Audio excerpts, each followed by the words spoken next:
Some towns are built on coal. Others are buried by it. Black Hollow, West Virginia, was both. In the winter of 1952, 9 men disappeared from the Cumberland Ridge mine over the course of 11 days. Their bodies were found scattered across the hills like discarded tools, each one bearing marks that told a story the law refused to hear. The official report called an industrial accident.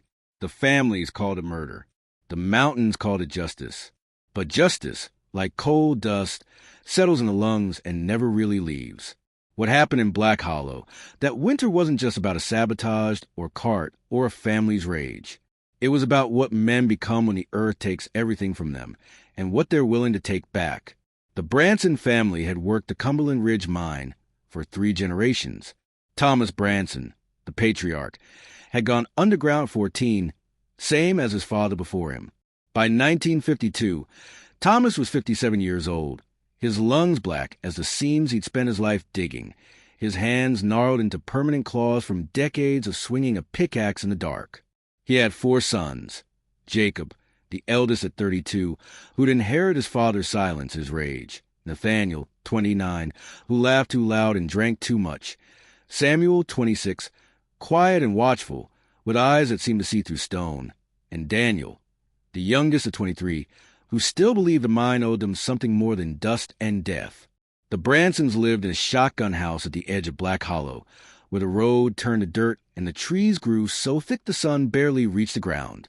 They were known in town as hard men, fair but unforgiving, the kind who kept their word and expected others to do the same. They didn't ask for charity.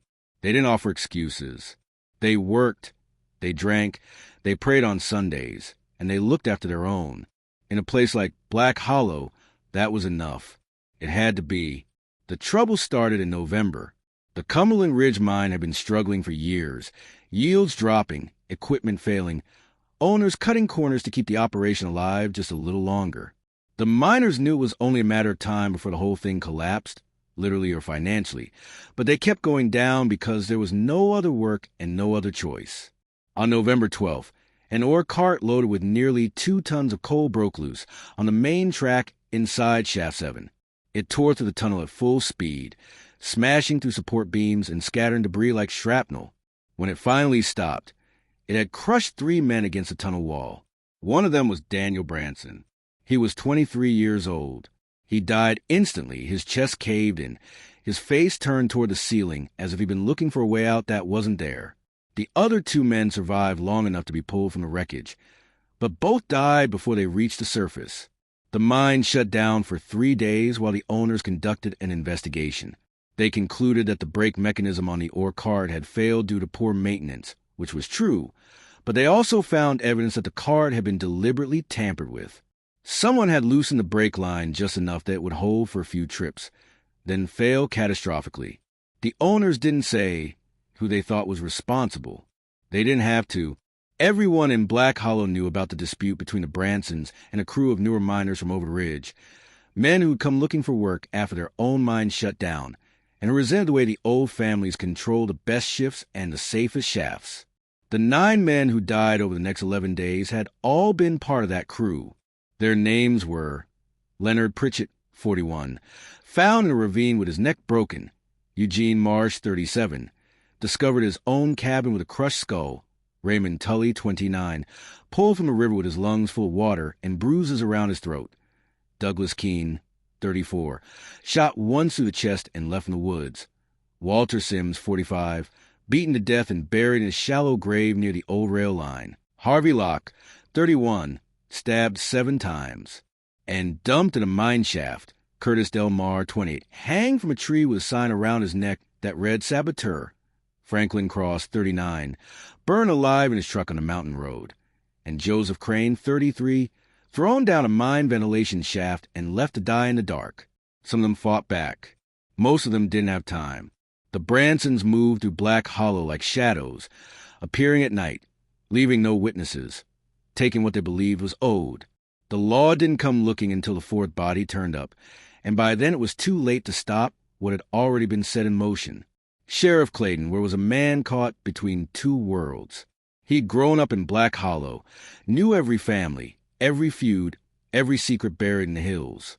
He understood the code that governed life in the mountains, the unwritten rules that said you didn't rat out your neighbors and you settled your debts with your own hands. But he also wore a badge, and that badge meant something, even if it was only a piece of tin pinned to a shirt that smelled like cigarette smoke in desperation. When Leonard Pritchett's body was found on November 18th, Ward drove out the ravine and stood over the corpse with his hat in his hands, looking at the way the man's neck had been snapped clean, the way his eyes were still open, staring at nothing. He knew what it meant. He'd known since the moment he heard about Daniel Branson's death. He climbed back into his truck and drove to the Branson house, not because he thought he could stop them, but because he needed them to know that someone was watching, that there were still lines that couldn't be crossed without consequence. Thomas Branson met him on the porch, standing in the doorway with his arms folded and his face carved from stone. Ward asked him straight, "Did you kill Leonard Pritchett?" Thomas didn't blink. "I buried my youngest son 6 days ago. You come to ask me about some stranger?" Ward tried again. "If you did this, I have to bring you in. You know that." Thomas stepped closer, his voice low and steady. "My boy's dead because someone wanted him dead. You find out who, you bring them to me. Otherwise, you got no business on my land." We're left without another word. He knew there was nothing he could say that would matter. The killings continued like a drumbeat. Eugene Marsh was found on November 20th. His skull caved in with a length of iron pipe left beside the body. Raymond Tully turned up on November 22nd, dragged from the river with ligature marks on his neck and his pockets full of stones. Douglas Keene was discovered on November 24th, shot through the heart and left in the woods where the deer hunters would find him. Each death was different, but the message was the same. This is what happens when you cross the line. The townspeople split into two camps. Some said the Bransons were justified, that the men who tampered with the Orcart deserved what they got, that the law had no place in matters of blood and honor. Others said the killings had gone too far, that vengeance wasn't the same as justice, that 9 men dead wouldn't bring Daniel Branson back. But no one spoke openly. No one pointed fingers. The silence in Black Hollow was thick and heavy, like the fog that rolled down from the mountains every morning and settled in the valley like a shroud. The mine stayed closed. The church held funerals almost every other day. And the Bransons kept hunting. Walter Sims was killed on November 26, beaten so badly his own mother couldn't recognize his face. Harvey Locke died on November 28, stabbed 7 times in the chest and left in an abandoned mine shaft where his screams echoed for hours before finally fading into nothing. Curtis Del Mar was hanged on November 30th, his body left swinging from a tree on the edge of town with a sign that made it clear why he died. Franklin Cross burned on December 1st, trapped inside his truck as it rolled down the mountain road in flames. His hands clawed at the windows until the glass melted and his body went still. Joseph Crane, the last of the 9, was thrown into a ventilation shaft on December 3rd, left to die in the darkness with a broken leg and no way out. They found him 4 days later, still alive but barely, his voice hoarse from screaming, his mind shattered from the hours spent alone in the black. He died in the hospital without ever speaking another word. By then, sheriff were called in the state police. They came with dogs and rifles and search warrants, but they found nothing. No weapons, no evidence, no confessions. The Bransons sat on their porch and watched the police search their property, stone-faced and silent, offering nothing but cold stares and colder words. The investigation dragged on for months, but in the end, no one was ever charged. The official report called it a series of retaliatory killings stemming from a mining accident, but stopped short of naming suspects. The families of the dead buried their sons and brothers and fathers, and Black Hollow buried the truth along with them. There's a theory in the mountains that justice and vengeance are two sides of the same coin, flipped by the same hand, landing on whichever face you need to see. The Bransons believed they were delivering justice. The families of the 9 dead men believed they were victims of vengeance. Sheriff were believed they were all damned, every last one of them, trapped in a cycle that had started long before Daniel Branson died, and would continue long after the last body was buried. He spent the rest of his life chasing ghosts, trying to piece together what really happened in that mine, who tampered with the cart, whether it was deliberate or just another example of the negligence and desperation that defined life underground. He never found the answer. Maybe there wasn't one. Maybe the truth died with Daniel Branson, or with the 9 men who followed him into ground. Or maybe it was buried so deep in the black heart of the mine that no one would ever dig it out. The Cumberland Ridge mine closed for good in 1953. The shafts were sealed, the equipment sold for scrap, the buildings left to rot. Black Hollow shrank year by year. Families moving away, houses collapsing, the forest reclaiming the land. The Bransons stayed. Thomas died in 1960, his lungs finally giving out, his last words a whispered prayer for his youngest son. Jacob died in a car accident in 1965. Nathaniel drank himself to death by 1970. Samuel disappeared into the woods in 1975 and was never seen again. Daniel's grave sits in the Black Hollow Cemetery, a simple stone marker with his name and dates and nothing else. People still leave coins on it sometimes, an old tradition that says the dead need payment for the journey ahead. No one leaves coins on the graves of the 9 men. Their stones are overgrown with weeds, their names fading, their stories forgotten by everyone except the mountains. The thing about vengeance is that it doesn't distinguish between the guilty and the innocent. It doesn't care about truth or proof or the careful deliberations of law. It only cares about the wound, the need to make someone bleed because you're bleeding, the animal instinct to strike back when you've been struck. The Bransons believe the 9 men were responsible for Daniel's death, and maybe they were. Maybe one of them tampered with the ore cart, either out of spite or desperation or simple carelessness.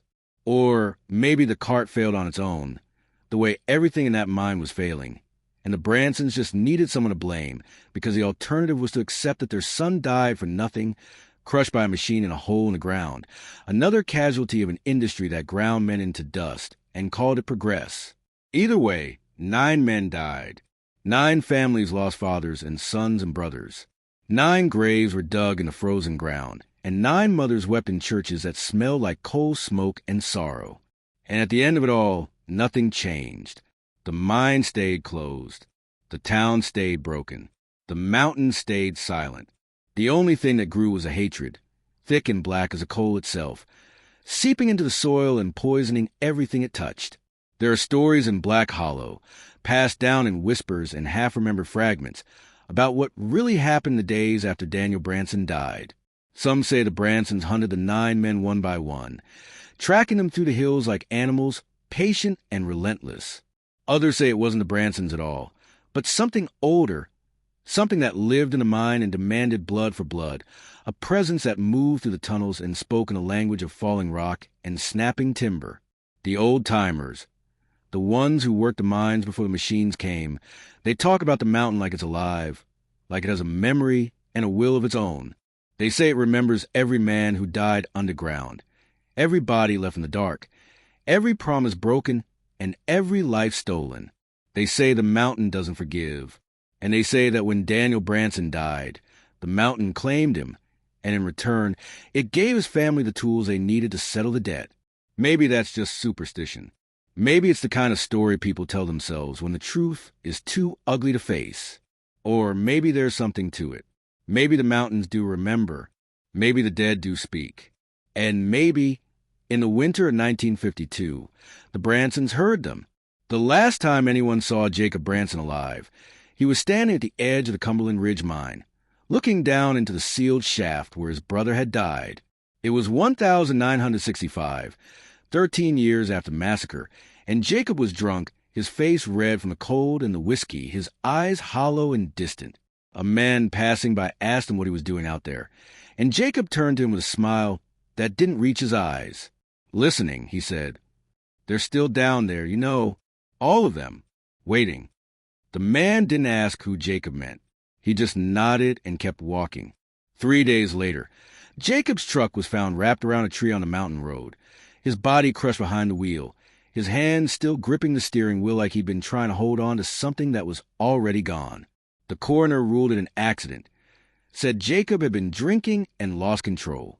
But the people in Black Hollow knew better. They knew that some debts can't be paid with blood alone. They knew that the mountain always gets its due.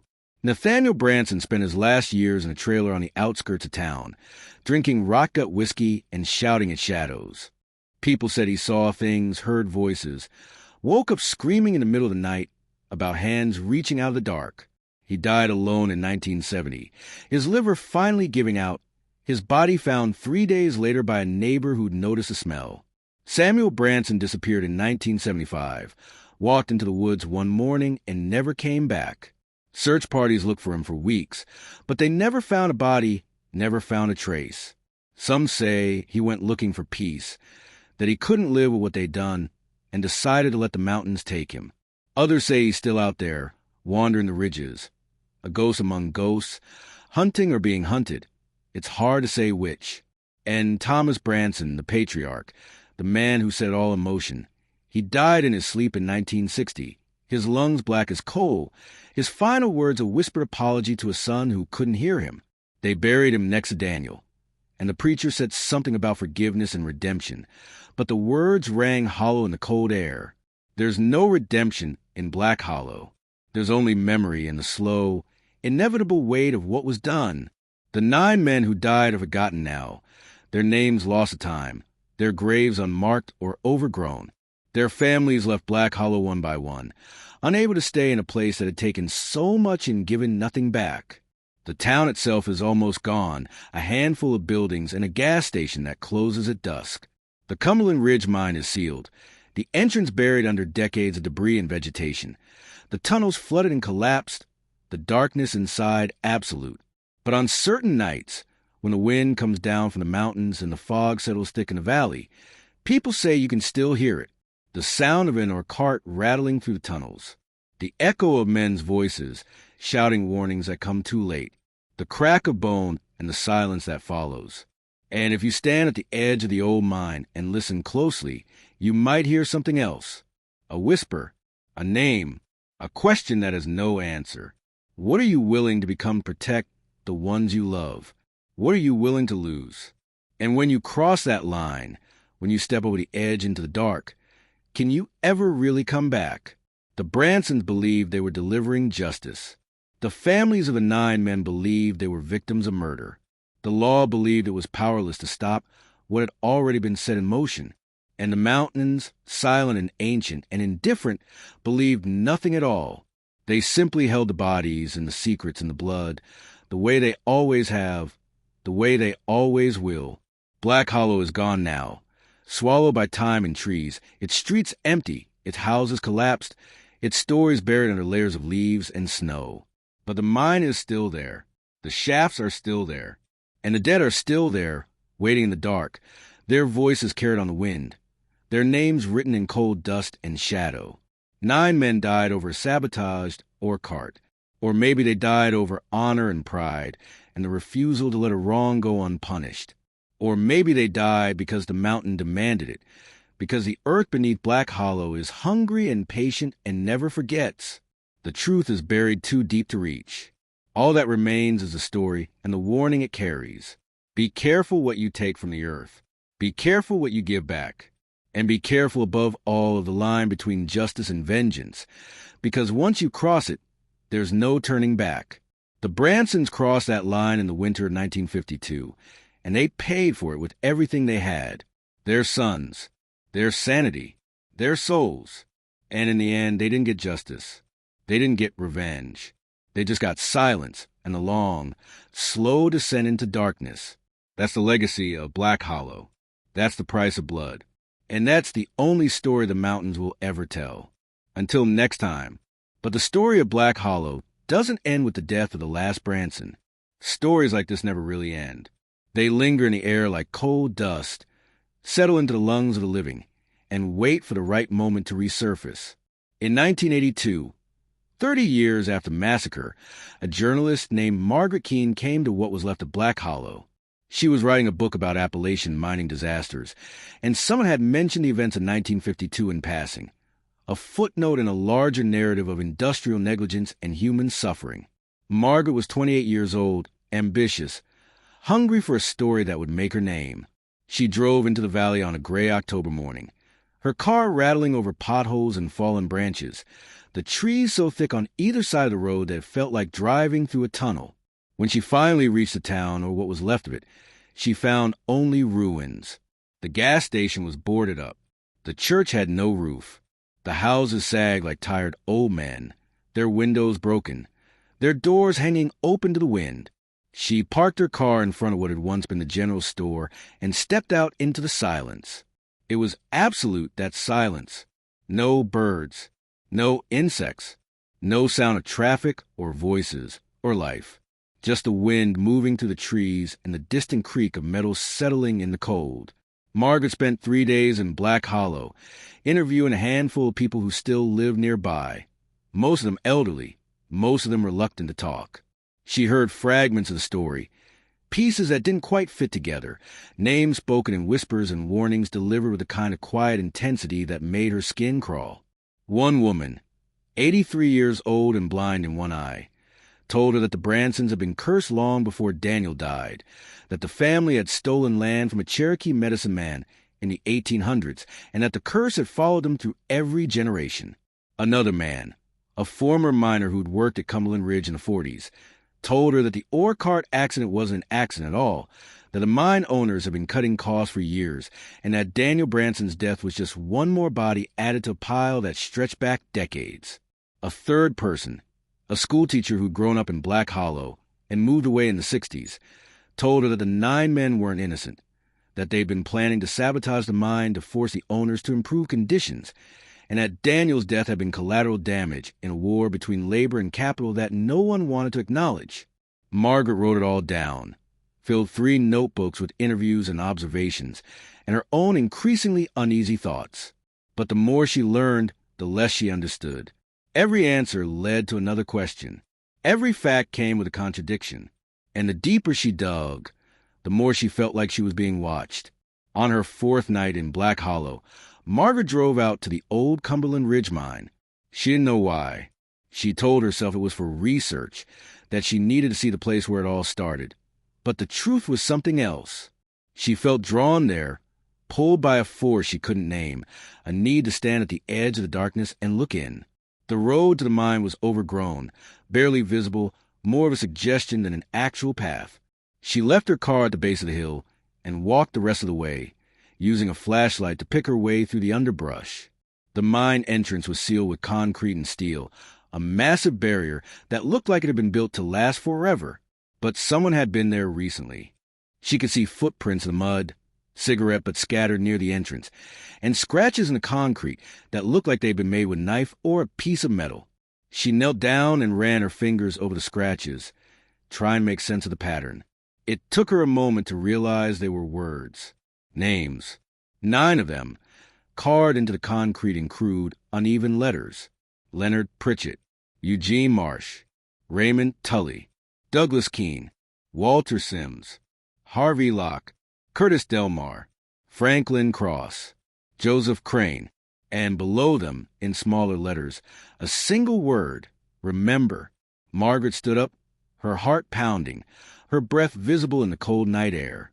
She turned to leave and saw a figure standing at the edge of the trees, watching her.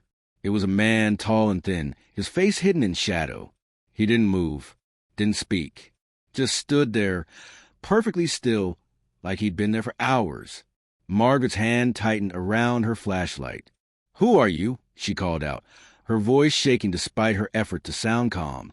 The figure didn't respond. For a long moment, they stood there in silence, the journalist in the shadow, separated by maybe 20 feet and a lifetime of unspoken history. Then the figure turned and walked back into the trees, moving with a slow, deliberate grace that made Margaret think of a predator returning to its den. She didn't follow. She didn't even breathe until the figure had disappeared completely. Then she ran back to her car, her flashlight beam bouncing wildly, her feet slipping on the wet leaves. She drove out of Black Hollow that night and never came back. Her book was published 2 years later, a comprehensive study of mining disasters in Appalachia that earned critical acclaim and moderate sales. The chapter on Black Hollow was exactly 3 pages long, dry and factual, with no mention of curses or ghosts or figures standing in the dark. When asked about it in interviews, Margaret would say that the story was too complicated to do justice in a single chapter, that she tried to dig deeper but the sources had dried up. She never told anyone about the names carved into concrete or the figure in the trees, or the way she still dreamed about Black Hollow sometimes, waking up in the middle of the night with the taste of cold dust in her mouth. The mine stayed sealed until 1995, when a property developer bought the land with plans to turn it into a resort. The idea was to capitalize on the growing interest in Appalachian history and outdoor tourism, to build cabins and hiking trails and a visitor center that would tell the story of the region's mining heritage in sanitized, digestible chunks. The developer's name was Richard Lattimore, a businessman from Charleston with more money than sense and a wife who collected antiques and believed in feng shui. Richard hired a crew to survey the land, assess the condition of the old mine shafts, and determine whether they could be safely open for tours. The crew consisted of 6 men, all experienced miners or engineers, led by a man named Vincent Palmer, who had worked in mines across 3 states and had a reputation for being thorough and professional.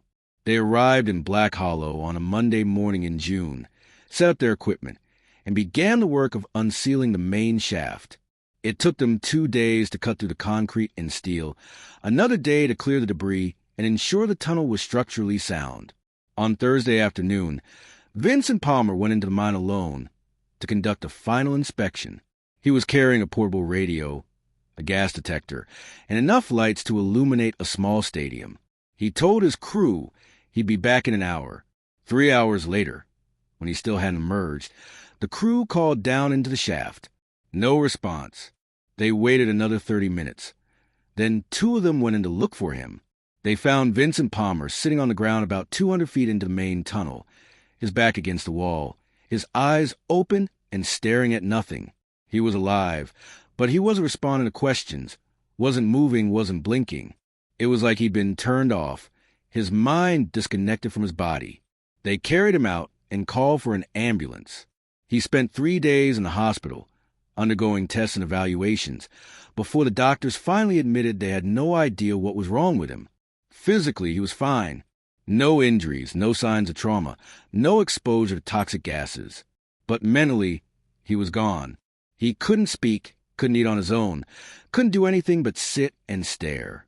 Eventually, his family moved him to a long-term care facility in Charleston, where he remained for the next 8 years until he died of pneumonia in 2003. He never spoke another word. The resort project was abandoned. Richard Lattimore sold the land at a loss and moved to Florida. The mine was sealed again, this time with even more concrete and steel, and a warning sign was posted at the base of the hill.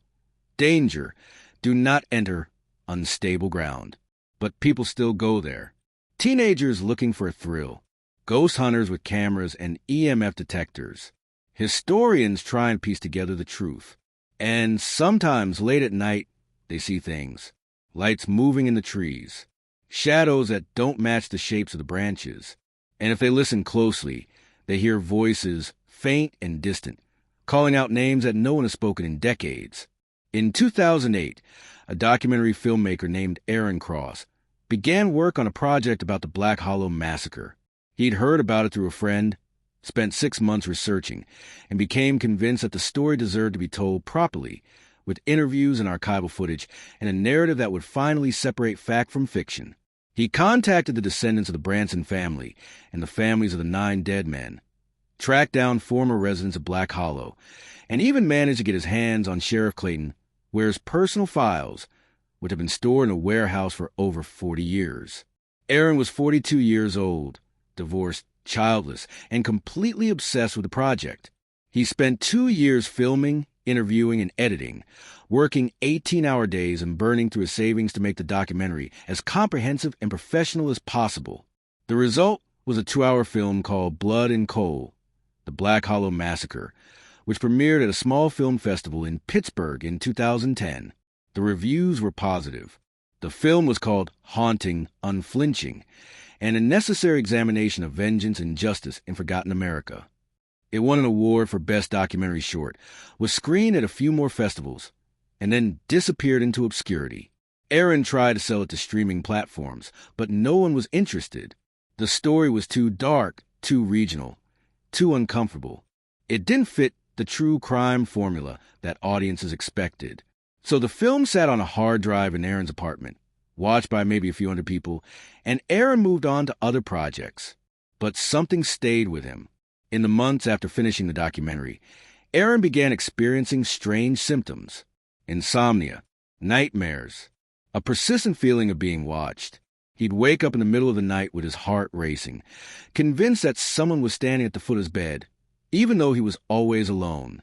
He started seeing a therapist who diagnosed him with anxiety and prescribed medication, but the medication didn't help. The feeling only got worse. He'd be sitting in a coffee shop or walking down the street, and suddenly he'd feel a cold presence behind him, a sensation so strong that he'd spin around expecting to see someone there. But there never was. He started drinking to cope, then drinking to sleep, then drinking just to get through the day.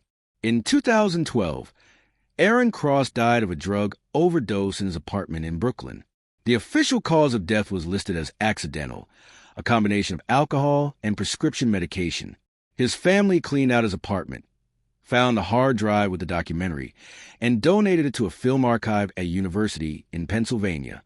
It's still there, cataloged and digitized, available to anyone who wants to watch it, but almost no one does.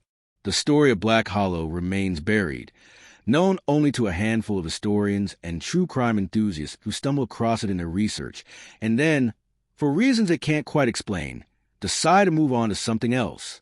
There's a theory that places can hold memory, that violence and trauma leave an imprint on the land, a kind of psychic residue that lingers long after the bodies are buried and the witnesses are gone. Black Hollow is that kind of place. The mine is sealed, the town is abandoned, the people who lived through it are dead or scattered. But the memory remains, soaked into the soil and the trees and the rocks. You can feel it when you stand there, if you're sensitive to that kind of thing. A heaviness in the air, a coldness that has nothing to do with the weather, a sense that you're not alone, that something is watching, waiting, remembering. And maybe that's the real curse of Black Hollow. Not some ancient hex placed by a wrong medicine man, but the simple, terrible weight of what happened there. 9 men hunted and killed. A family destroyed by their own rage. A cycle of violence that consumed everyone it touched and left nothing behind but ghosts and questions. The mountains remember. The dead remember. And the living, those few who still know the story, they remember too, whether they want to or not. In the end, what happened in Black Hollow in the winter of 1952 wasn't about justice or vengeance, or even the sabotaged or cart that started it all. It was about what we're willing to become when we're pushed to the edge.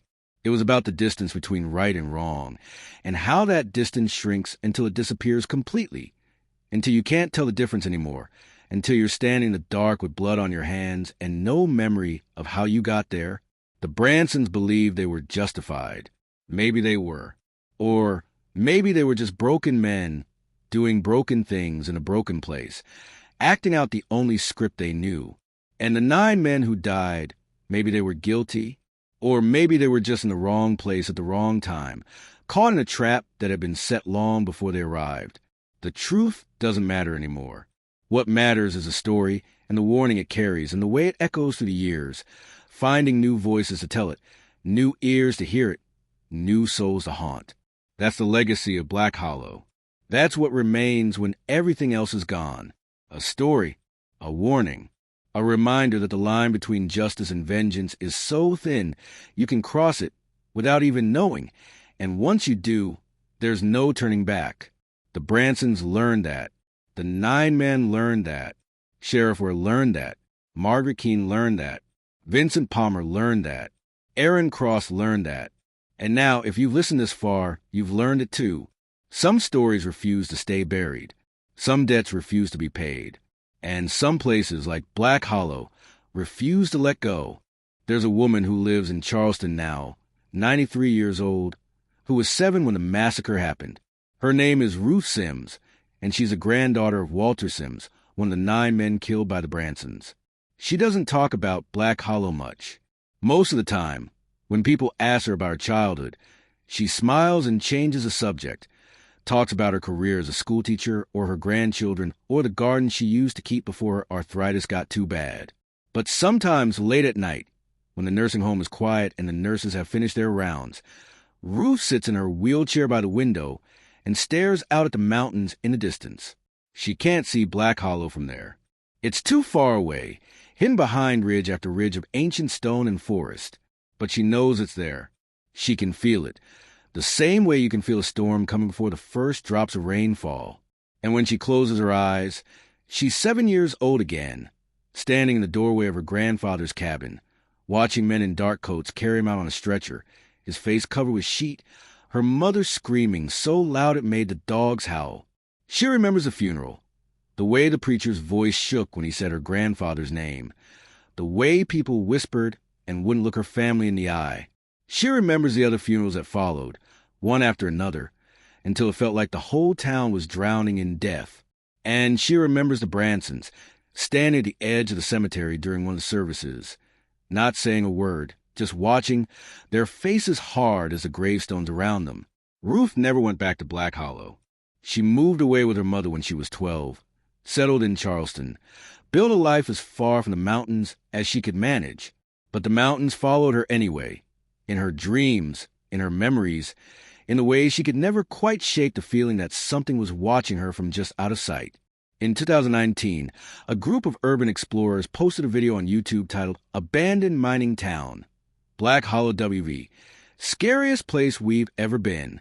The video showed 3 young men in their 20s exploring the ruins, filming everything with handheld cameras and making jokes to cover up their nervousness.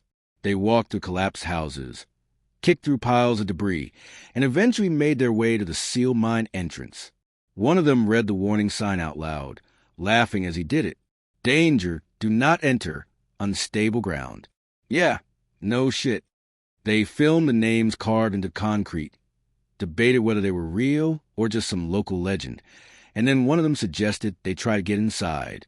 They spent about 20 minutes trying to find a way around the seal, pry at the edges with a crowbar, looking for cracks or weak points. They didn't find any. The seal was solid, but while they were working, something happened that made them stop. One of them, the one holding the camera, suddenly went quiet and turned around, pointing the lens back toward the trees. "Did you hear that?" he whispered. The other 2 stopped what they were doing and listened.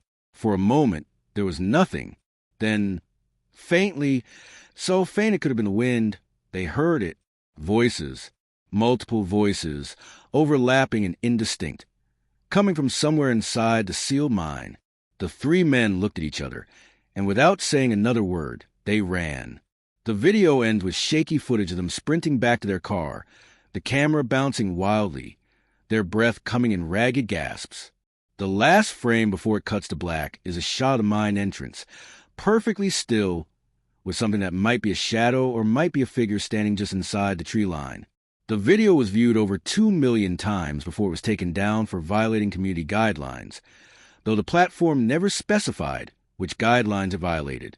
Copies of it still float around on obscure forums and archive sites, watched by people who are looking for exactly that kind of thing. Proof that some places are haunted not by ghosts, but by memory itself. The question people always ask when they hear about Black Hollow is whether the Bransons were right, whether they were justified in hunting down the 9 men, whether what they did was justice or murder. And the answer is that there is no answer. There's only perspective and pain and the choices we make when everything we love is taken from us. Thomas Branson lost his youngest son, crushed to death in a mine that should have been shut down years earlier, killed by equipment that had been neglected and by a system that valued profit over human life.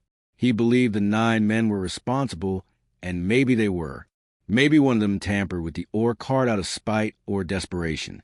Or maybe the cart failed on its own, and Thomas needed someone to blame, because the alternative was to accept that his son died for nothing, a random casualty of an industry that chewed up men and spit them out without a second thought. Either way, Thomas made his choice. He gathered his sons, and together they hunted 9 men to the hills of West Virginia, executing them one by one in acts of violence that were as methodical as they were brutal. And when it was over, when all 9 were dead, Thomas didn't feel better. He didn't feel vindicated. He just felt empty, hollowed out, like something vital had been carved out of him and left to rot in the dark. He spent the last decade of his life sitting on his porch, staring at the mountains, waiting for something that never came. Redemption, maybe, or forgiveness, or just the peace that comes with knowing you did the right thing. He died without finding it. And his sons, every last one of them, followed him into the ground, consumed by the same rage and grief that consumed their father. There's a phrase in the mountains, the earth remembers. It's usually said about places where terrible things have happened, battlefields and massacre sites and spots where someone died violently or unjustly. The idea is that the land itself holds onto the energy of those events, keeps them alive in some way, so that even decades or centuries later, you can still feel it when you stand there. Black Hollow is one of those places.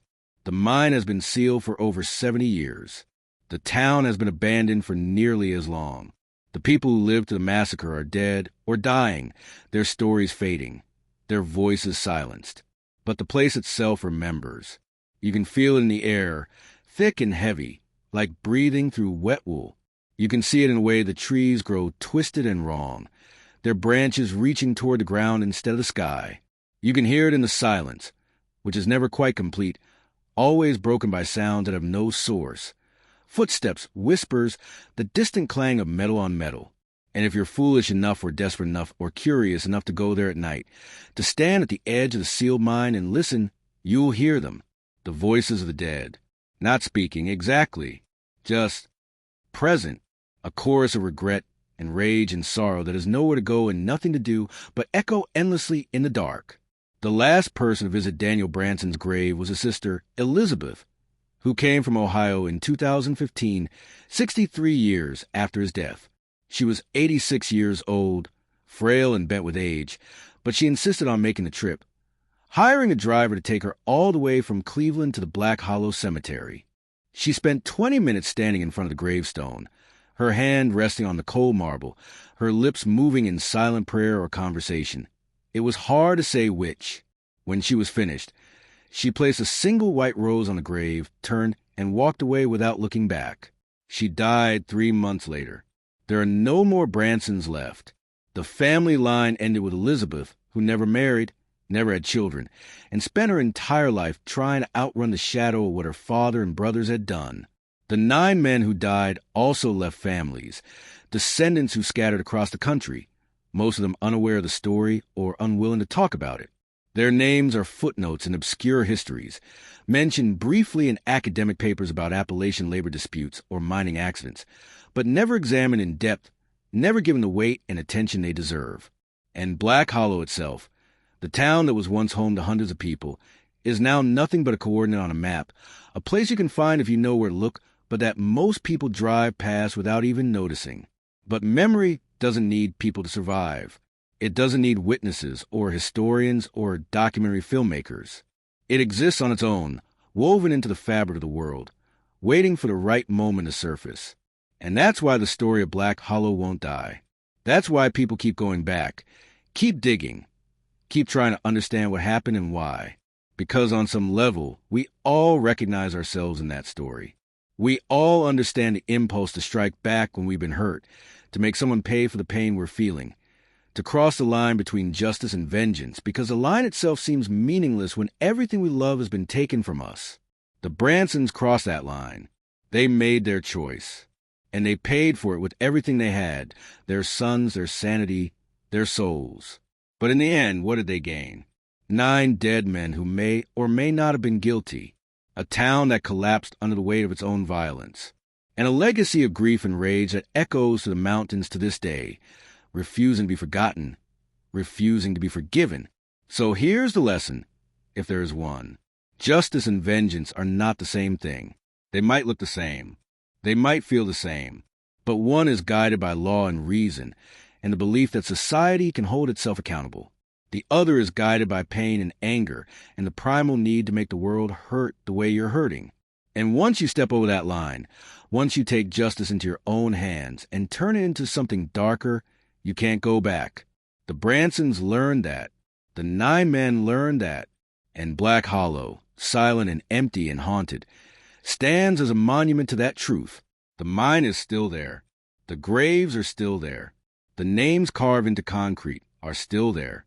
And somewhere, in the deep places where the light doesn't reach, the dead are still there too, waiting, watching, remembering. Until next time,